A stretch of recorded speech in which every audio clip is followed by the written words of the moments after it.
بسم الله الرحمن الرحيم. الحمد لله، الثناء لله، والصلاة والسلام على أشرف المرسلين سيدنا ونبينا وحبيبنا محمد عبده ورسوله صلى الله عليه وعلى آله وأصحابه ومن تبعهم بإحسان إلى يوم الدين. الحمد لله رب العالمين. إله بان محضله إنه من يستي دين إسلامك maanta qofkii janno gala ilaahay dhammaanteen hayna geliye ay asxaabtii rasuulku sala allahu calayhi wasalam ku leedahay abaal weyn oo aan la koobi karin. qof kasta oo janno gala asxaabtii rasuulku salawaatullaahi wasalaamuhu calayh door weyn bay ku leeyihiin jannada qofka mu'minkii uu galay. kii naar ka badbaadana sidoo kale door weyn bay ku leeyihiin asxaabta rasuulku sala allahu calayhi wasalam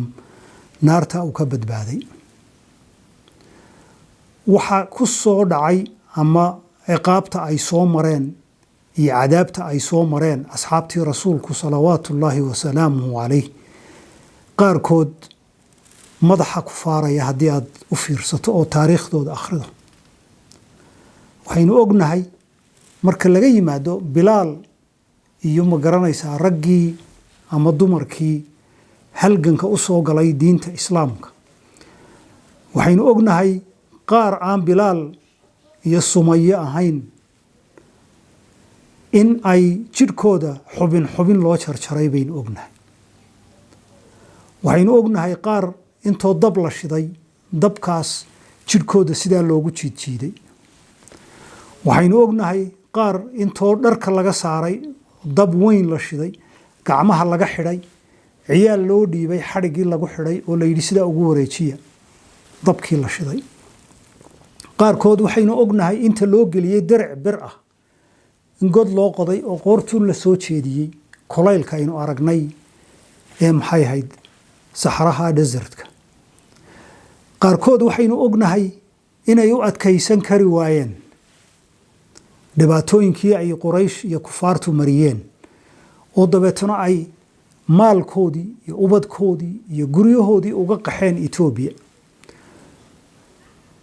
sidaas aynu arkayno haddana asxaabta rasuulku sala allahu calayhi wasalam qaarkood may digigaxan ciqaab kasta oo la mariyo jidhkooda oo si kasta loo qurbo mar keliya laa ilaaha ila allah kamay dhaqaaqin. mar keliya wax kale qalbigooda muu gelin aan ilaahay jacaylkiisa iyo rasuulka iyo diinta islaamka aan ahayn. sidaas darteed waynu ognahay aayadaha uu ilaahay subxaanahu wa tacaala ku soo dejiyey ammaantooda kana gaadhay radia allaahu canhum wa raduu can wa acadda lahum jannaatin tajrii min taxtiha alanhaaru khaalidiina fiiha abada ذلك الفوز العظيم بيد إلهي سبحانه وتعالى إسقوا كهضلية السابقون الأولون المهاجرين والأنصار والذين اتبعوهم بإحسان رضي الله عنهم. إلهي سبحانه وتعالى إسقوا كهضلية السابقون الأولون كوي وهري دين إسلامك انت يقلان نصرده سيي يكمدهين بأيهين مهاجرين تأي أنصارته iyo kuwii raadkooda raacay ilaahay subxaanahu wa tacaala wuu ka raali noqday buu yidhi subxaanahu wa tacaala oo sida inoogu sheegay. waxaynu ognahay halgankoodu inaanu ku koobnayn 4-5 qof ama 10 qof, balse aan dhowr ka taabanno. dadka aan bilaal iyo darajooyinkiisa gaadhin balse jidhkooda loo googooyey xubin xubin waxaa ka mid ah حبيب بن زيد بن عاصم رضي الله عنهما. إلهي إساقا هو يدي يأبيه انتبه كرر عليه هذا ورير دنوي والله دبي لقو عقابي شركو دا دباتوين كسو قاري ينفتو دا إلهي ونو قياسي كرم. حبيب بن زيد رضي الله عنهما هو يدي يأبيه بوحي كم بدهاين dadkii ka qayb galay alcaqabati athaaniya ee baayacay rasuulka sala allahu calayhi wasalam waxay ku jireen 72 qof ee baycada ka qayb galay isagii hooyadii iyo aabihii saddexdooduba hooyadii Nusayba radiyallahu anha wal gabadhii labaad ee rasuulka sallallahu alayhi wa sallam wahelisay baycada al-aqaba athaniya baycadii labaad amin aqabadii labaad Habib bin Zayd radiyallahu anhu ardah wuxuu kamid yahay asxaabta darajooyinka sare ku leh asxaabta dhexdooda way asxaabtu iskuma wada darajo ah darajooyinka ay dadka taariikhda islaamka qoray culimada taariikhdu ay kamid ay qiyaas ku qiyaasaan asxaabtana waxa kamid ah markay darajooyinkooda eegayaan qaybaha kamid ah ee ay ku qiyaasaan waxa kamid ah in saxaabiga ugu darajooyinka waaweyn ay yihiin asxaabta ka qayb gashay rasuulka qazawaadkii uu ka qayb galay oo dhan kuwii waheliyay waa darajo gooniyo ay leeyihiin sida ilaahay culimada taariikhdu an Habib bin Zayd al-Ansari radiyallahu anhu ardah wuxuu kamid ahaa asxaabta darajada gaadhay ee aan qazwad kaliya seegin intuu rasuulku noolaa sallallahu alayhi wa sallam wuxuu noqday Habib bin Zayd al-Ansari ambassadorkii ugu horeeyay qof bani aadama ambassador noqda oo rasuulku sallallahu alayhi wa sallam uu doorto inuu ka wakiil noqdo markii ay laba nin oo Yaman ka kacay ay sheegteen nabinimo been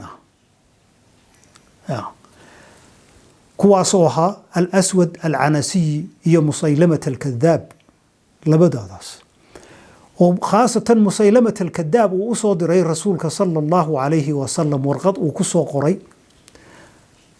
من مسيلمة رسول الله إلى محمد رسول الله وحكو سوقرا مسيلمة ورقدني كتمد أو رسولك الله وحيكو سعطانا محمد أو رسولك الله أما بعد وحنكو شيء يا رسولك الله محمد هداتها إن دول كان عربته جزيرة العرب يمن aniguna aan qayb xukumayo adiguna aad qayb xukumayso adiguna qaybta Quraysh iyo jasiiradaas aad u tahay rasuul aniguna Yaman iyo intaan rasuul oo ahay inoo kala qayb dhulka dabeetana rasuulkii markay warqadaas soo gaadhay sallallahu alayhi wa sallam uu ugu jawaabay bismillaahir rahmaanir rahiim min Muhammad rasuulullah ila Musaylamah al-Kadhab warqadan waxay ka timid Muhammad oo rasuulkii Allah waxay ku socotaayna waxay ku socotaana Musaylama ka beenaalaha ah assalaamu ala man ittaba'a al-huda salaan ama nabadgelyo korkooda ha ahaato kuwii raacay al-huda diin al-haq oo islaam ah amma ba'd fa inna al-arda yarithuha man yasha'u min ibadihi wal 'aqibatu lil muttaqin inta ka ba'di dhulka ilaahay ba iska leh qofku rabana gacantu u galiya xukunka dhulkaas 'aqibadana waxa iska leh inteeda dambe المتقين بويدي رسولك صلى الله عليه وسلم سيداس درتد رسولك صلى الله عليه وسلم وحو كدغتay حبيب بن زيد inuu u noqdo ambassador warqada qaado oo Musaylamah al-Kadhab gaarsiiya dabeetana wuu socday kun mayl in ka badan buu socday Musaylamah al-Kadhab buu u geeyay dabeetana Musaylamah al-Kadhab markuu akhriyay warqadii wuu cadhooday ciidankiisii buu u yeeray wuxuu ku hareeraxeeray Habib bin Zayd radiyallahu anhu ardah dabeetana wuxuu yiri atashhad anna Muhammadan rasuulullah miyad ka marakacaysa inuu Muhammad yahay sallallahu alayhi wa sallam rasuulki ilaahay ha buu yiri miyad ka marakacaysa atashhad anni rasuulullah miyad kana marakacaysa inaan aniguna rasuulki Allah dabeetana Zayd wuxuu yiri radiyallahu anhu ardah isagoo ku dheeldheelaya buu yiri inna fi udunayya samaman dhagahayga waxba ka dhowleho saani ku maqli maayo dabeetana uu ku celiyay isaguna jawaabtii uu ugu celiyaa dhagahayga waxa ku jira samam oo saani ku maqli maayo ka bacdi markaas ciidankiisii wuxuu yiri seef galiya markii la geliyaba wuxuu yiraahdaa atashhad anna muhammadan rasuulullah nacam atashhad annii rasuulullah inna fii udunaya samamun sidaas ugu waday markii dambe markuu arkay inaanu ka maxay ahayd leexanaynin raadkaas wuxuu yiri carabkan maxamed ku dhawaaqayaba maan ka jaro wuxuu yiri carabka ka jara carabkii baa laga jaray eetana wuu weydiiyey atashhad anna muhammadan rasuulullah sidaas uu yiraahdaa وتشهد أني رسول الله dabeetana sidaas uu yahay ilaa hadal ma karaya wuxuu gaaray in uu gacan ka jaro oo takale ka jaro lug ka jaro takale ka jaro dhigaha ka jaro sanka ka jaro ilaa uu sidaa ku dhintay oo ku dhiig baxay radiyallahu anhu ardah marka walaalayaalow sidaas arrimahaasay u soo mareen asxaabta rasuulku sallallahu alayhi wa sallam iyo wax ka daran asxaabta xoog loo dhibay iyagoo yar dhibaatada lagu bilaabay waxa kamid ah isaguna khabbab bin al-ard radiyallahu anhu ardah oo isagoo inan yara islaan muammar la yiraahdo ay ka soo iibsatay suuqa adoomaha balse ilmaha yari uu kamid ahaa dadkii ugu horeeyay ee islaamka ku soo biiray markuu rasuulku sallallahu alayhi wa sallam i'laaniyay diinta islaamka wuxuu ahaa qofkii lixaad ee diinta islaamka ku soo biira isla markaana wuxuu u noqday mid u horseeda markuu diintii qaatay mid u horseeda dad badan oo gabanayay oo diintooda qarinayay markay arkeen ilmo yar oo adoon ah oo aan cashiiro iyo qabiilo iyo xoog ka dambeeya midna lahayn balse ku dhawaaqay islaamkiisii markay arkeen dad badani ay soo waajaheen islaamkii oo qaar xitaa qarsanayay markii hore ay maxay ahayd iclaaniyeen waxa markaa ku dhacday inankaa yar inay islaantii soo iibsatay ay u dhiibtay dukaan lagu sameeyo seefaha iyo warmaha iyo mundiyaha oo ay tiri iibar si ay ugu shaqaysato dabeetana yarkaas uu noqday radiyallahu anhu ardah intay dukaan u furtay seefihiisii ay noqdeen brand kuwa la yiraahdo macnihii seefaha dadku ugu jecel yahay iyo tooriyuhu sameeyo kuwa bani aadamku ay ugu jecel yihiin ahdigaas balse markuu yaraan ku islaamay maalin maalmaha kamid ah ayuu rasuulku soo booqday oo dukaankii ku soo booqday dabeetana ummu anmar markay aragtay rasuulkii oo la jooga madaxeeda karay cadho darteed dabeetana ilmaadiradeed bay u yeedhatay khaasatan mid la yiraahdo Sibaa bin Abd al-Uzza way tiri ii qabta dabeetana seefihii berihu ka tumayay ee uu dabka ku kululayn jiray ku cadeyn jiray intaanu tumin ayay berihii balbalaadna dabka gelisay markay cadaadeenna madaxay ka saartaa beray ku soo noqotaa madaxii diirkii ka dhacay markiisii horeba ayay madaxa ka saartaa markuu suuxona way iskaga tagtaa intaa waxay leedahay ka noqo nabiga Muhammad sallallahu alayhi wa sallam raacday bad isaguna nin ka dhaqaaqaya maaha nin yaro iimaankiisu ilaahay uu qiyaasi karo intuu la egyahay way ka bacdi markii ilaahay subhanahu wa ta'ala uu ogolaaday asxaabta hijradii kuwii ugu horeeyay rabay inay cararaan buu kamid ahaa ilaahay subhanahu wa ta'ala wala yansuranna Allahu man yansuruhu qofkii ilaahay adeeca ee ilaahay u bambaxa ee ilaahay iimaankiisa u barax tira ilaahayna waa guuleeyaa subhanahu wa ta'ala isagoo u diyaar garoobay inuu ka haajiro Makka ayaa wuxuu maqlay islaantii ummu anmar inuu ku dhacay xanuun yaab leh oo wax aan hore loo arag ah xanuunkaas oo ah xumad gaadhsiisay inay sida ayda u ciido ama u dhawaaqdo kulayl intay ka qabto dhakhtar kasto loo geeyana uu garan waayay wax ku sameeyo balse mid dhakhaatiirtii kamidii uu yiri waxa kaliya ee xumada kaga cabaadinaysa ka joojin kara waxa weey bir ballaaran intoo dabka la geliyo markay cadaato in madaxa laga saaro subhanallah tabtay ku sameyn jirtay weeye maxay Khabbab bin al-Ard radiyallahu anhu taasoo kaliya ayuunba ka joojinaysa xumada dabkaasu intuu madaxa ka saaran yahay ay nafisaysaa markay birtaasu dentana bir kale cad ba loo diyaarinayaa madaxa laga saaraya habeen iyo dharaar sidaas loogu wadaya haddii kale xumad ka sii xun ka kulayl badan birtaa cadee madaxa laga saarayo ayaa ilaahay ku salidu ugu hiiliyey maxay ahayd Khabaab bin al-Ard radiyallahu anhu ardaah waxaan ka dhicin oo aynu rabnaa inaynu sheegno Ammar bin Yasir iyo ehelkiisii hooyadii iyo aabihii Ali Yasir reer dhan oo rasuulku sallallahu alayhi wa sallam yiri iyana sidaynu ognahay sabran ala Yasir maw'idukum al-jannah cadaabtay marayeen markuu ogaaday rasuulku sallallahu alayhi wa sallam uu yiri sabra reer ala Yasir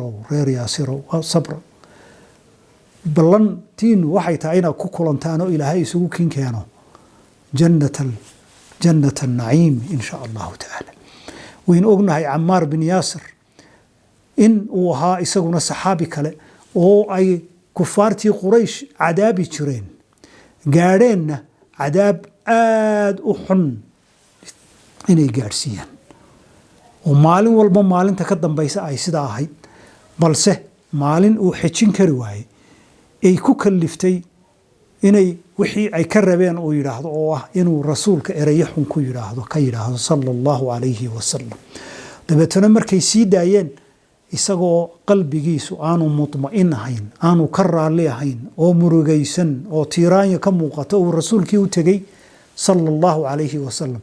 rasuulkiina maxaa maanta ku helay maxay ahayd Ammar wuxuu yiri sharrun mustatirun ya rasuul Allah shar aan dhinacaan uga baxo waayay ayaa maanta ay helay buu yiri waxa dhacay buu wuxuu yiri erayo xun ayaan ka sheegay rasuulku wuxuu yiri sallallahu alayhi wa sallam kayfa tajidu qalbak erayada aad tiri ma garanaysa sidoo qalbigaagu halku ka taagan yahay wuxuu yiri radiyallahu anhu ardaah mutma'innan bil iimaan ya rasuul Allah aniga oo ku qanacsan iimaankayga ayaan ciqaabtii ay maxay ahayd igu hayeen si aan uga baxsado ayaan erayada u weeyay rasuulku wuxuu yiri fa in aadu fa'ud haday sida kugu celiyaan maalin dambe erayadii aad tidhi sida saxiixa ah laga soo wariyay Abdullah ibn Abbas radiyallahu anhuma ilaahayna wuxuu ku soo dajiyay aayada ah man kafara billahi min ba'di iimanihi illa man ukriha wa qalbuhu mutma'innun bil iiman wuxuu ilaahay subhanahu wa ta'ala ku soo dajiyay aayad uu ugu fasaxayo isaga iyo muuminiinteenan ka dambeeyayba marka uu qof bani aadam lagu maxay ahayd khasbo shay uu naftiisa kula baxsanayo inuu ilaahay inoo fasaxay in hadii Allah yiraahdo lagu dhawaaqo erayo lagu baxsanayo asxaabtii qaar kamid ahayd sidaynu hore u soo sheegnay aanay wax kasta oo dhacan hilibkooda la jarjarayo aanay ereyna aanay kelmadna aanay maxay ahayd oranin bal qaarkood markay adkaysan kari waayeen ilaahay subhanahu wa ta'ala uu fasaxay in ay erayada yiraahdaan maadaama qalbigoodu uu yahay mutma'innun bil iimaan iyagoo karahsan waxay leeyihiin qalbigooduna iimaanka ay ilaahay iimaansan yihiin uu ku xasiloon yahay kuna taagan yahay oo aanu dhanna uga dhaqaaqin walaalayaalow asxaabteennii halaagaasay u soo martay diinta islaamka ilaahay subxaanahu wa tacaala ilaahay haynaga dhigo kuwii asxaabta ogaada abaalkay ku leeyihiin allah haynaga dhigo kuwii asxaabtu xasuusan asxaabtu halgankay mareen cadaabtay mareen iyo siday u sabreen kuwii ogaada ilaahay haynaga yeelo wassalaamu calaykum